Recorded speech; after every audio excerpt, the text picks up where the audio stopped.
다시 한번 인사해 보겠습니다. 안녕하세요. 안녕하세요. 네, 반갑습니다. 여기 이 교단에 여기 단상에 올라서 본 지가 벌써 너무 오래돼갖고 제 마음이 되게 떨리고 한데 그래도 기도하는 마음으로 올라왔습니다. 여러분들에게 전하는 이 말씀이 아버지께서 지금 꼭 필요한 말씀이라고도 생각되어지길 바라면서 제가 말씀을 전하도록 하겠습니다.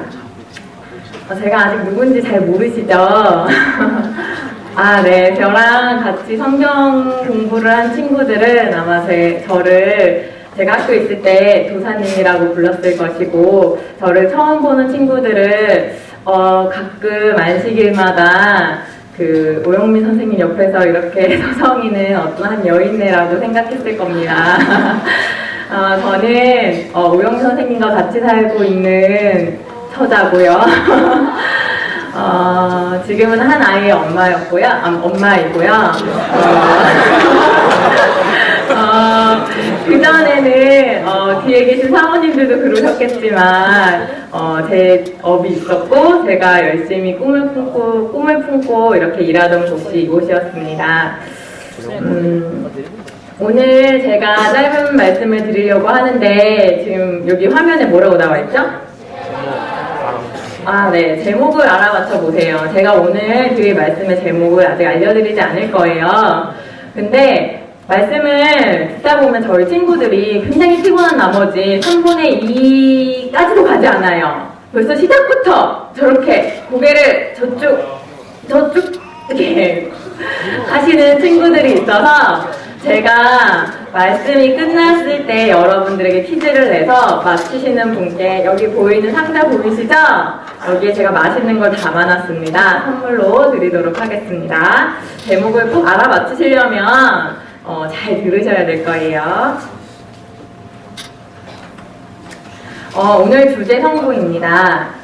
제가 먼저 읽도록 하겠습니다. 여러 계시를 받은 것이 지극히 크므로 너무 자만하지 않게 하시려고 내 육체의 가시 곧 사단의 사자를 주셨으니 이는 나를 쳐서 너무 자만하지 않게 하려 하심이라. 이것이 내게서 떠나가게 하기 위하여 내가 3번 주께 간구하였더니 나에게 이르시기를 내 은혜가 내게 족하도다. 이는 내 능력이 약한 데서 온전하였습니다 하신지라. 그러므로 도리어 크게 기뻐함으로 나의 여러 약한 것들에 대하여 자랑하리니 이는 그리스도의 능력이 내게 머물게 하려 함이라. 그러므로 내가 그리스도를 위하여 약한 것들과 능욕과 궁핍과 박해와 공고를 기뻐하노니 이는 내가 약한 그때 강함이라. 영남삼립교회 성도님들 그리고 학생 여러분 정말 반갑습니다. 오늘 이렇게 말씀을 나누게 된 것을 하나님께 정말 깊이 다시 한번 감사드립니다. 말씀을 전하기에 저는 이미 말씀 사역을 전하시는 목사님들의 위치가 아니라 평신도의 삶을 너무 이제 길게 살아갔고 정말 안 하고 싶은 마음이 이만큼 있었는데 마침 고 목사님에게 저에게 전화하신 그날 아침 읽었던 말씀이 순종의 말씀인 거예요. 그래서 고 목사님이 전화를 하셔서 사모님 말씀을 좀 부탁드려도 될까요? 했는데 아침에 읽었던 말씀이 순종인지라 목사님 못하겠는데요는 여기까지 나왔는데 차마 말을 못하고 네 알겠습니다 해버렸어요. 알겠습니다 해버렸는데 하고 나니까 어찌나 이게 후회가 되는지 내가 내 발등을 찍었네 하면서 애꿎은 저희 신랑한테 막 이제 잔소리를 했어요. 그래서 내가 무슨 잘못이 있기에 여기 올라가야 되냐부터 해서 나는 이미 너무 평신도의 삶을 오래 살아서 말씀과 거리가 멀다 이제 이렇게 막 시작을 했죠. 그런데 이제 순종하기로 했기 때문에 즐겁게 하자 생각하면서 말씀의 주제를 정하는데 어찌 이렇게 주제가 정하기가 어려운지 다시 한번 말씀을 자주 전하시는 목사님들의 삶을 다시 한번 이해하게 되면서 정말 존경스럽다는 마음을 다시 한번 갖게 되었어요. 제가 아까 말씀드렸다시피 주제를 정하는데 되게 오래 걸렸고 주제를 정해놓고도 정말 순찰에 가깝습니다. 그래서 내가 전하려고 했던 말씀이 여기였는데 흘러 이쪽에 가 있는 모습을 보게 되면서 이러다가 어떻게 말씀을 잘 전할 수 있을까 하는 염려가 들었어요. 사실 저는 이제 평신도의 삶을 살면서 어떤 일을 하고 있냐면 여러분들처럼 중고등학생들의 상담을 담당하고 있어요.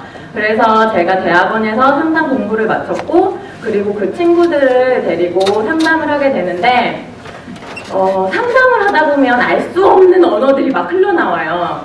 그래서 이 언어들을 잘 알아야지 그 친구들의 마음을 읽을 수가 있는데 저 말은 무슨 말이지 생각하다 보면 저 친구는 벌써 다른 이야기를 하고 있는 거예요.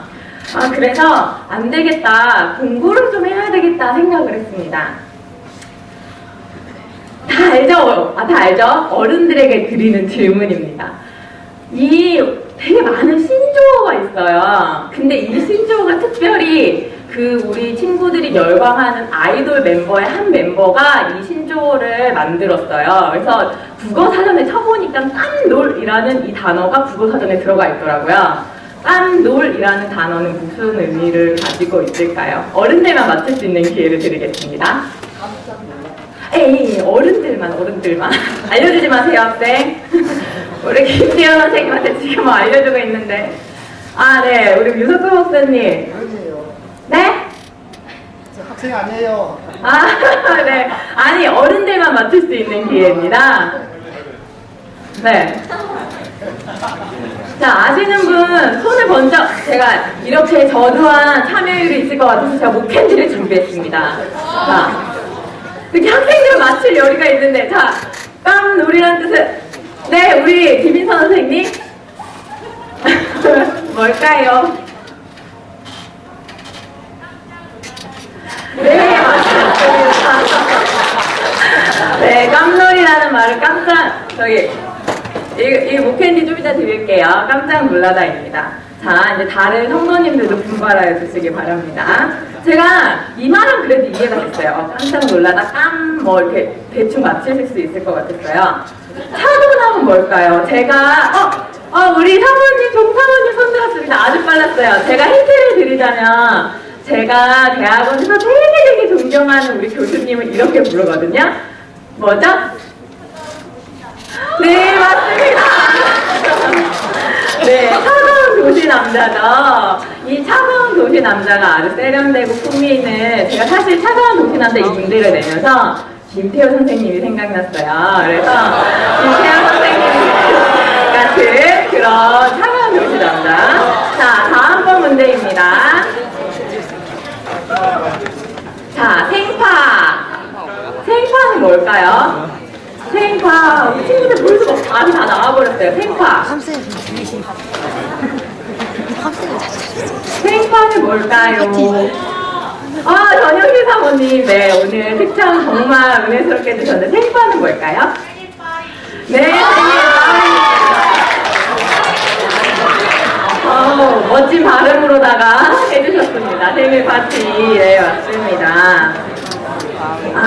이제 마지막, 저는 사실 이 의미가 이런 의미인지 몰랐어요. 다음번에 나올 의미가. 근데 친구들이 채팅 인터넷 상담이나 또는 메일에 이런 상담 의뢰를 보낼 때 이런 단어를 너무 많이 쓰는 거여서 이게 약간 비속어의 느낌도 있긴 있더라고요. 근데 이제 단어 사전에 나오는 뜻은 이제 어떤 뜻일까요? 움짤. 이거 좀 어려워요. 우리 친구들도 잘 모르네요. 모르는 친구들도. 이건 근데 국어사전에 나와요. 신조어 부분에. 이건 학생들도 맞출 기회를 드릴게요. 움찔합니다. 움짤입니다. 움짤. 모를 것 같기도 했어요. 진짜 모를 것 같기도. 자, 누가 손들었어요? 저기 남학생이 손들긴 했는데, 네, 저 목소리 큰 학생으로 가겠습니다. 움직이는 뭐? 맞습니다. 움짤을 움직이는 사진을 말하는 겁니다. 정말 신기하죠? 여기에 말고도 되게 많은 신조어들이 있어요. 근데 그 신조어들을 가지고 친구들의 말을 이해하려니까 되게 많이 힘들었습니다. 이번에는 저희 친구들이 맞추는 거예요. 이거는 성도님들은 다 알 수 있는 축약어입니다. 뭐게요?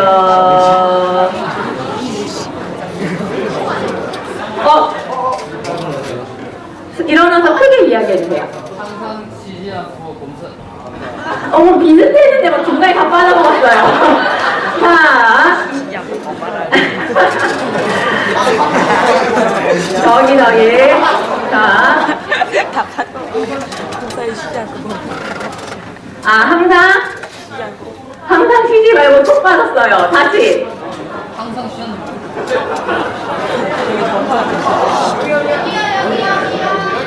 잠깐만요. 여러분 손 내려보세요. 야, 나한테 중학교 1학년 때 종교 시간에 배운 사람. 이럴 거야, 너네? 어? 자, 저한테 배운 학생이에요. 자, 너 틀리면 알아서 해. 항상 기뻐하라 쉬지 말고 쉬지 말고 기도하라 봉사에 감사하라. 오케이, 맞았습니다. 네. 항시범은 항상 기뻐하라, 쉬지 말고 기도하라, 범사에 감사하라입니다. 제가 사실 이게 신조어라고 하긴 그런데 이제 너무 기니까 저한테 매일 말씀을 나눠주시는 한 집사님이 항시범 이렇게 찍어서 보내주세요. 항시범. 아, 근데 제가 사실 원래 드리려고 했던 말씀의 주제가 이거예요. 너무너무 잘 아는 이 말씀을 제가 여러분들한테 해드리려고 사실 주제를 삼았습니다. 항상 기뻐하라, 쉬지 말고 기도하라, 범사에 감사하라. 여러분들이 교회를 다니지 않았어도 어떤 식당에 가서 있는 액자나 또는 전도지 돌리는 그 전도지에 한 번은 봤을 법한 그런 이야기들이죠. 사실 이 말씀을 준비하면서 제가 이렇게 전하려고 했어요. 여러분, 힘들어도 항상 기뻐해야 됩니다. 여러분, 거기 쉬지 말고 기도해야 됩니다. 그리고 범사에 감사해야 됩니다. 이렇게 전하려고 했어요. 그런데 이게 웬일입니까? 제가 사실 2주 전에 말씀을 하기로 했는데 그 주에 저희 아들이 아파서 병원에 입원을 해버렸어요. 그런데 말씀을 열심히 준비했는데 그 주 월요일날 화요일날 이렇게 화요일날 저녁에 아픈 거 보고 이제 입원을 하게 되면서 괜찮아, 병원에 들어가도 나 기뻐할 수 있어, 그래, 범사에 감사하고 기도하고 그러면 돼, 이렇게 생각을 하면서 병원에 입원을 했어요. 그런데 저 고작 3일, 4일밖에 입원 안 했는데 저희 아들이 하루, 이틀, 3일, 그 마지막 날은 거의 제정신이 아닌 거예요. 내가 분명히 항상 기뻐하고 감사하고 기도할 수 있을 거라고 생각했는데 막상 병원에 들어가 보니까 감사란 기쁨보다는 아, 힘들다, 아, 집에 가고 싶다, 아, 싫다, 아, 짜증난다, 뭐 이렇게 이런 말들만 계속 연발이 되는 거예요. 그래서 듣기에 어디까지 갔냐면 저를 욕했을 수도 있어요, 여러분들이. 하나님, 왜 저한테 이런 아들을 주셨습니까? 이렇게까지 이야기해버렸어요. 이쁘지만 힘들더라고요. 저희 아들이 그 아동병원에 많은 아이들이 입원을 했는데 저희 아들만 유독, 바늘에 다른 아이들도 다 이렇게 바늘에 꽂았는데 저희 아들만 유독 이걸 꽂았다고 잠을 안 자는 거예요. 이걸 꽂았다면서 이걸 빼라 이거예요. 그래서 현준아, 이걸 꽂아야지 약을 넣고 잘 수 있다. 그런데 잠을 자지 않으니 자기 욕한다고 있네요. 하지 않으니 도당체 데리고 그 병실에 있을 수가 없는 거예요. 그래서 막 병원을 돌고 서성이고 막 배회하고 급기야 막 밖에 1층에 나갔다가 병실에서 쫓겨나서 저쪽 모유수유하는 데서 안고 자고 그렇게 지냈더니 정말 기뻐할 수가 없는 거예요. 무슨 기쁨이 어딨어요? 감사가 뭐예요? 그러면서 하나님한테 원망했어요. 도대체 내가 아니 기뻐할 테니까 기쁨을 할 수 있는 일을 달라. 아니 내가 기도할 테니까 기도할 틈이라도 달라. 이 자식이 나한테 안 떨어지니 내가 기도할 틈도 없다. 맨날 얼려야 되고 말 시켜야 되고 하나님 내가 답답해 죽겠습니다. 막 그렇게 했더니 거의 완전 쌈딱처럼 세수는 못했지, 눈곱은 꼈지, 머리는 부시시하지, 완전 몰골이 아닌 거예요. 그래서 제가 분명히 이번 전에 이 말씀을 전하려고 했어요. 여러분 항상 기뻐하세요. 쉬지 말고 기도하세요. 범사에 감사하세요. 그런데 문자적으로 이걸 끊임없이 강조하기 전에 하나님이 나한테 직접 체험해보고 니도 말씀을 전해봐라 이런 거였나 해서 정말 몸소 경험해봤더니 도저히 전할 수가 없는 상태까지 이르렀어요. 웃는 사람 옆에는 웃고 있고 싶고 기쁜 사람 옆에 가면 기쁨의 바이러스가 넘치는 것처럼 감사하는 마음도 전달됩니다 라고 이야기하려고 했죠, 제 말은. 근데 그게 잘 되지 않았어요. 여기 보면 아까 말했던 그 문제의 아들이 나옵니다. 현진이가 요즘에 하는 행동 중에 이렇게 표정이 있어요. 근데 제가 이 사진을 찍고 인터넷에 올렸더니 제 친구들이 야 현주야 네 아들이다 어떻게 얼굴 그 표정이 그렇게 똑같니 이러는 거예요. 그래서 제가 봐도 살짝 그 표정이 똑같긴 했어요. 그래서 아 이게 닮긴 닮나 보다 이렇게 나쁜 것도 닮는데 아 표정을 이제 기쁘게 해줘야 되겠다 이런 생각을 했는데 아 요즘 들어서 이 아들이 얼마 안 됐지만 이렇게 물을 먹이잖아요. 물을 먹이면 캬 이렇게 하는 거예요. 이걸 어디서 배웠는지. 그래서 너 그런 거 어디서 배웠니? 막 이렇게 생각을 했어요. 그런데 보니까 제가 물을 먹고 또는 이렇게 콜라를 마시고 나서 캬 이러고 있는 거죠. 아 이게 진짜 무섭구나. 내가 우리 아이에게 또는 내가 선생님이 되었을 때 여러분들에게 어떤 모습으로 보여질지에 대해서 아 좋은 바이러스를 줘야 되겠다 이런 근거하에 이런 항상 기뻐하라 이 항시범 말씀을 전하려고 했던 거였어요. 근데 쉽지 않더라고요. 경험해보니까 더 이 말씀을 전할 수가 없는 거예요. 병원에 있다가 예수님도 버릴 것 같고 아들도 버릴 것 같고 안 되겠어서 3일 만에 퇴원을 했습니다. 퇴원을 하고 집에 나왔는데 우선 윤기를 안 꽂으니까 우선 즐거워했어요 아이가. 근데 뭐 이미 병원에서 배렸던 습관이 돌아와서 확 바뀌지 않았어요. 계속 밤낮이 바뀌어갖고 밤에 알 수 없는 언어로 자기랑 놀아달라는데 도대체 너무 힘든 거예요. 그래서 2주를 계속 그렇게 뜬 눈으로 이렇게 보내면서 이게 육아는 엄마의 몫이다 보니 엄마가 그렇게 많은 일을 하게 됐어요. 그래서 정말 기뻐해야 되는데 또 집에 와서도 그때는 병원에 있을 때는 하나님 나가게만 해주세요 막 이랬는데 집에 오니까 또 불평이 일어난 거야. 자기만 좀 해주세요. 아 괴롭다 하기 싫다. 그냥 이렇게 막 다 하기 싫고 송중기가 나오는 멋진 드라마를 본다든지 개콘에 나오는 생활의 발견을 본다든지 브라우니를 만나든지 이런 걸 하고 싶은 거예요. 다 머릿속을 비운 다음에. 그리고 나는 왜 더 가지지 못했을까? 왜 난 더 잘하는 게 없을까? 나는 왜 이럴까에 대해서 계속 불평, 불만이 일어나기 시작했습니다. 이런 저에게 하나님이 어떤 말씀을 주셨냐면 오늘이 그 말씀의 주제가 됩니다. 고린도후서 12장에 있는 말씀이 7절부터 10절에 있는 말씀입니다. 기대가 되시죠? 이 지금 사진은 어떤 사진인지 아세요? 이 그림이 어떤 그림인 것 같아요? 신화의 한 이야기의 그림입니다. 물에 젖지 않은 달꿈치 이렇게 이야기하면 아시겠어요? 역시 똑똑합니다. 역시 여러분들 똑똑합니다. 어떤 내용이죠? 네? 뭐 해놓고는 아무 대답이 없네요. 네. 아킬레스건에 관한 이야기입니다. 이 이야기를 사실 꾸며낸 것은 로마인들인데 오비디의 권고에 의한 것이지만 더욱 분명해진 것은 서기 1세기 로마 시인의 스타티우스란 쓴 서사시에서 이 아킬레스 이야기가 정확하게 나옵니다. 이 스타티우스에 의하면 아킬레스의 어머니자 바다의 ним프인 이 테티스는 자기의 아들이 도저히 그냥 넘길 수 없는 한 가지 결점이 있었어요. 그 결점은 인간이라는 거였어요. 그 인간이라는 결점을 빼면 너무 완벽한 아들이었어요. 그래서 그 결점을 좀 더 완벽하게 하기 위해서 그 어린 영웅을 품에 안고 스틱스 강이라는 곳에 가서 그 아이를 담그게 됩니다. 근데 이 어머니가 이 아이를 전체를 담근 게 아니라 이 발목을 잡고 여기 보이시죠? 이렇게 발목을 잡고 이렇게 담가버린 거예요. 그래서 발목만 그 물에 닿지 않았어요. 그래서 생긴 것이 아킬레스건이에요. 다른 데는 다 완전 완벽한 인간이 되었는데 그 물에 닿지 않은 아킬레스건이 제일 약점이 된 것이죠. 저마다 치명적인 약점들이 아마 하나씩 있을 것입니다. 제가 여러분들을 잘 모르지만 아마 개개인 만났을 때는 다 자신의 단점과 약점을 이야기할 것입니다. 약점을 뭐 성격이라고 이야기하는 사람들도 있을 거고, 자신의 좀 낮은 성적 또는 잘 가지 못한 다음의 대학들 또는 부모님과의 좀 잘 어그러진 가정사 등을 이야기할 수도 있죠.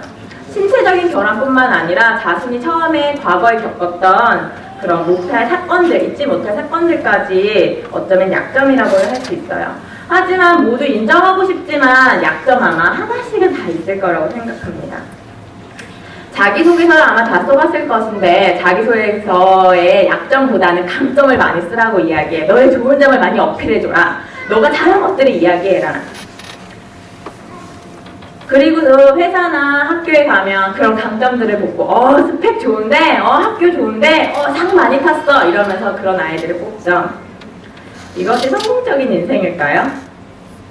사실 세상은 이런 사람들의 강점을 보고 평가합니다. 보이는 것이고 그 사람이 한 것이니까요. 그러나 저는 이 부분에 대해 약간의 교정이 필요하다고 생각합니다. 잘 생각해보세요. 큰일이 벌어지거나 스트레스 상황에 놓였을 때 그 사람의 단점이 드러나고 그걸로 인해서 문제가 커지게 됩니다. 고린도후서 12장에 기록된 사도 바울을 이야기하려고 합니다. 고린도후서 12장의 말씀은 사도 바울의 지극히 개인적인 간증들입니다. 사도 바울을 보면 진짜 대단한 경력의 사람입니다. 예수 믿기 전에 세상 부러울 것 없는 그런 사람이었고 믿고 나서도 부러울 것 없는 1인자였어요. 여기 지금 보이는 사진이 사도 바울의 얼굴들입니다. 당시 그는 중요한 그리스 문화, 로마 문화, 히브리적 종교적 모든 요소를 잘 고루 갖고 있는 사람이었어요. 유대인의 혈통에서 자라났고 바리새인으로서 유대교의 교육을 받았고 예루살렘에서는 가말리엘이라는 문화에서 공부를 하였어요. 이미 청년 때에 어린 나이에 지도자로서 인정을 받았습니다. 사회적인 거, 가문적인 거 다 남들이 부러워할 만한 그런 사람들이었죠. 그런데 이런 유명한 사람들이 예수님 믿고 막 낮아져야지 우리가 저렇게 다 포기하고 올 수 있구나 하지만 사도 바울은 사실 예수님을 믿고 회심한 다음에도 되게 신약에 많은 것들을 짓고 많은 전도 활동을 하면서 유명한 사람이라고 이렇게 여겨져요. 여기 어릴 적부터 교회를 다닌 친구들 있죠? 모태교인이라고 하죠? 그런 친구들은 이런 데 약점이 있어요. 자기는 회심의 경험이 없다 이거예요. 막 뜨겁게 하나님을 만난 경험이 없다 이겁니다. 그래서 기가 죽을 수도 있어요. 이런 사도 바울처럼. 이렇게 사도 바울은 어떤 획기적인 경험을 하고 그렇게 회심해서 하나님 손에 붙들린 사람이었습니다. 바울의 사역은 말씀을 전하면 부흥이 일어나고 병든 자를 고치는 탁월한 모습을 보였어요. 그래서 고린도전서 12장부터 쭉 보게 되면 오묘한 계시도 받았고 그 사도 바울의 능력이 얼마나 대단한지 볼 수 있습니다. 그렇지만 이런 사도 바울에도 아킬레스건이 있었어요. 그것이 제가 처음 읽었던 성경 주제의 간증입니다.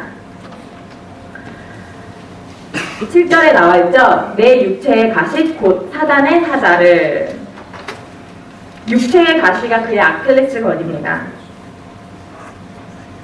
여기는 가시라고 나와 있지만 원어적으로 보면 이 가시는 가시가 아니라 말뚝이라고 해요. 내 육체의 말뚝. 내 육체의 가시는 조금 그래요. 이렇게 떼면 되니까. 근데 내 육체의 말뚝하면 그게 얼마나 아프겠어요. 그런데 내 몸에 말뚝이 박힌 것 같은 그런 고통을 경험하고 있었습니다.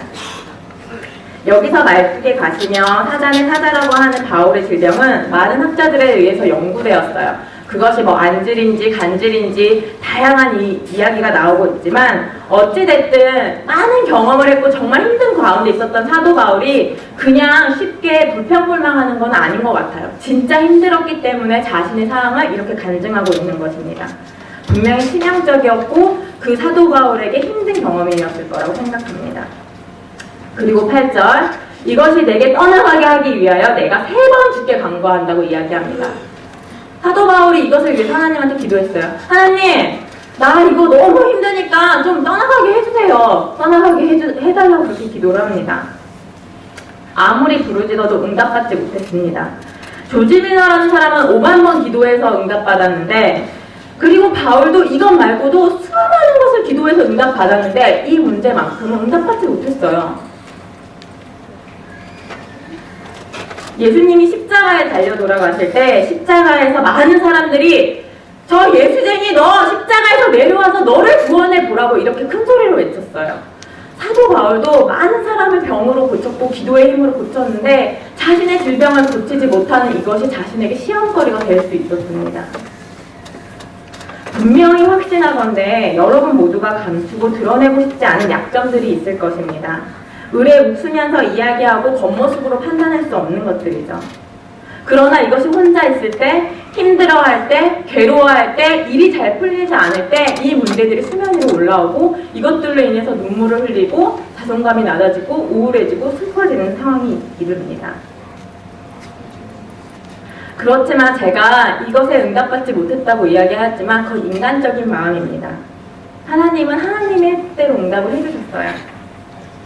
그러나 우리가 보기엔 하나님의 응답이 없었다라고 이야기할 수 있습니다. 예수님도 인자로서 그 십자가의 잔을 옮겨달라고 아버지께 강구했었죠. 사도 바울은 하지만 예수님도 아버지의 뜻이 뭔지 알고 난 다음에 받아들이기 시작했는데 사도 바울에게도 하나님은 그 응답을 그가 듣고 싶은 말로 응답하지 않으셨음을 알았습니다. 9절에 나에게 이르시기를 내 은혜가 내게 족하다라고 답하셨어요. 여러분 생각해보세요. 첩첩산중에 올라가서 야호 외쳤는데 메아리가 돼서 오는 답이 너 바보야 뭐 이런 거, 아니면 너 싫어 이런 말이 온다고 해보세요. 지금 사도 바울이 간절한 심정으로 하나님한테 이 병을 좀 낫게 해주세요, 나에게 떠나가게 해주세요 라고 외치는데 그 답이 이거예요. 내 은혜가 내게 족하다. 놀리나? 하나님 도대체 뭐지? 화가 날 거예요. 신경질이 날 겁니다. 아무리 기도해도 가시가 빠지지 않을 것이라는 이야기예요. 내 은혜가 내게 족하다. 더 이상 이 문제로 기도하지 말아라 이 말이에요. 우리는 하나님한테 기도할 때 모범 답안지를 제출합니다. 하나님 저 무슨 대학에 어디과 가고 싶어요. 하나님 저 어디 직장 갖고 싶어요. 하나님 저 이런 배우자 갖고 싶어요. 분명히 기도는 구체적으로 해야 합니다. 하지만 하나님의 뜻이 무엇인지 듣기 위한 기도가 아닌 내가 원하는 답을 듣고 싶기 위한 기도인 거죠. 이런 가시가 우리에게 짐이 됩니다. 절박하죠. 고통에서 벗어나고 싶으니까. 짐이 되는 가족들, 나의 단점적인 문제들, 해결되지 않은 나의 성격적인 문제들. 현재의 고통일 수도 있고 과거의 문제입니다. 지워지지 않습니다. 너무 우울하죠. 계속 생각만 하면 화가 나요. 누군가는 원망해야 되는데 그게 하나님뿐인 거예요. 이것만 깨닫고 끝나면 겉으로 웃지만 속으로 이를 갈 수도 있어요. 그래 하나님 대답 안 해주셨지? 내 은혜가 내게 족하니까 여기까지. 그러나 사도 바울에게 깨달음을 주셨어요. 여기까지 하셨다면 정말 예수님은 잔인한 분이셨을 거예요. 나도 그런 예수님을 믿고 싶지 않습니다. 그런 예수님을 여러분들에게 소개하고 싶지 않습니다. 하지만 다음 말씀이 은혜입니다. 능력이 약한 데서 온전하여 지니라. 이는 내 능력이 약한 데에서 온전하여 지니라 하신지라. 네 약함 때문에 온전하게 된다는 거다. 너의 가시 때문에 내가 너의 능력을 쓴다는 거다. 그것이 은혜가 된다는 거다. 네 문제 내가 더 많이 잘 알고 있다. 네가 지금 기도했던 것들, 네가 가고 싶은 대학, 네가 하고 싶은 것들 내가 더 많이 알고 있다. 그리고 내가 너보다 훨씬 더 많이 고민하고 있단다. 하지만 너의 이 가시가, 너의 이 약점이 너를 더 능력 있게 살 수 있는 삶의 원천이란다. 예수님 믿기 전에 이력과 경력, 예수님을 믿고 난 후에 성령 받은 거, 이런 모든 것들이 너를 강하게 하는 게 아니라 너의 그 가시, 약점 때문에 내가 너를 더 능력 있게 할 수 있는 거란다. 사도 바울이 알았어요. 아, 하나님이 날 자만하지 않게 하시려고 하는구나. 까먹을까봐, 내가 예수님 잊어버리고 딴 데서 방황할까봐, 까먹을까봐 그 가시를 허락하셨습니다. 그리스도의 능력은 약한 데서 온전하여 지닙니다. 우리가 잘하고 있는 모든 것이 하나님이 담는 그릇이 아니라 내가 내 약함을 인정할 때 그 그릇에 담아주시는 겁니다. 여러분들이 아주 튼튼하고 멋진 그릇, 큰 그릇을 만드는 게 아니라 그냥 질그릇 하나를 들고 아버지 앞에 나가면 아버지가 그것을 강하게 해주신다는 것입니다. 가시가 빠지지 않았어요. 말뚝 같은 그 고통이 빠지지 않았는데 사도 바울이 박수치면서 기뻐합니다. 하나님 감사합니다. 감사합니다. 이렇게 이야기하고 있습니다. 불치병을 선고받는데 기뻐할 사람이 있겠습니까? 그런데 지금 사도 바울은 기뻐합니다. 그 이유는 강할 때는 깨닫지 못했던 그것을 깨달았기 때문입니다. 내가 죽어야만 알 수 있는 것, 내가 약해야지 더 아버지를 의지할 수 있다는 그 축복을 알게 된 것입니다. 여러분, 세상을 살면서 강점으로 승부하는 것이 어쩌면 세상살이일 수 있습니다. 하지만 우리가 알고 있는 하나님은 여러분들의 약점을 더 강하게, 더 능력 있게 쓰실 분이십니다. 고통이 와도 분명히 사도 바울도 이후에 고통이 왔을 거예요. 힘들었을 거예요. 아팠을 거예요. 하지만 그것들로 인해서 왈가왈부하지 않습니다. 아버지께 더 이상 그것을 인해 기도하지 않습니다. 아버지의 뜻이 무엇인지 알았기 때문입니다. 고통을 면제받지 않아도 좋은 것은 약함의 은혜라는 것입니다. 약할 때 강해진다는 아버지의 약속인 것입니다. 내가 강한 게 아니라 내 안에 계시는 하나님이 강하신 것입니다. 여러분과 함께 하시는 그 하나님이요. 아까 그 사랑이라는 노래를 시작 전에 불렀는데요.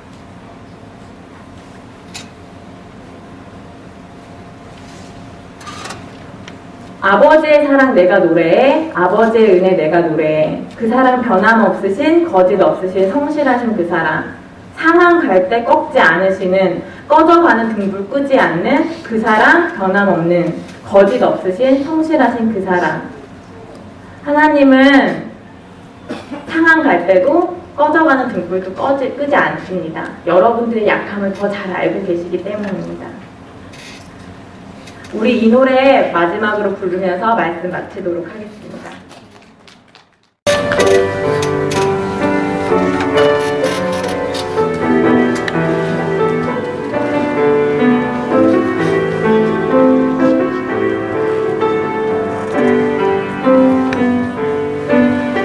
아버지 사랑 내가 노래해 아버지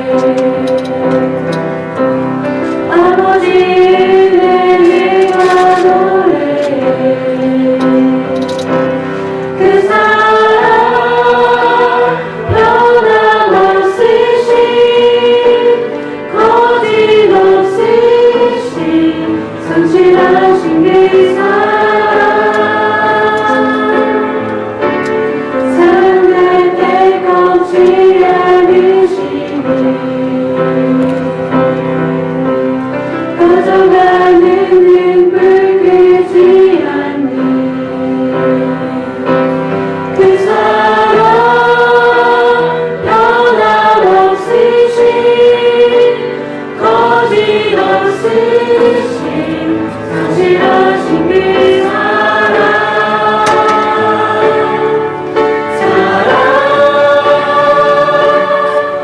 그 사랑 날 위해 죽으신 날 위해 다시 사신 예수 그리스도 다시 오실 그 사랑 죽음도 생명도 천사도 하늘의 어떤 권세도 이길 수 없는 영원한 그 사랑 예수 약함은 감춘다고 감추어지지 않습니다. 절박하게 예배하고 기도하는 것은 그 약함 때문이라는 것입니다. 약함이 은혜고 그리고 그 약함 때문에 여러분들이 다시 승리할 수 있습니다. 숨기고 싶지만 그 진리를 안다면 오늘 오히려 감사하고 기뻐하고 기도할 수 있을 것입니다. 가장 큰 위기는 가장 큰 축복과 함께 온다는 것입니다. 감사합니다.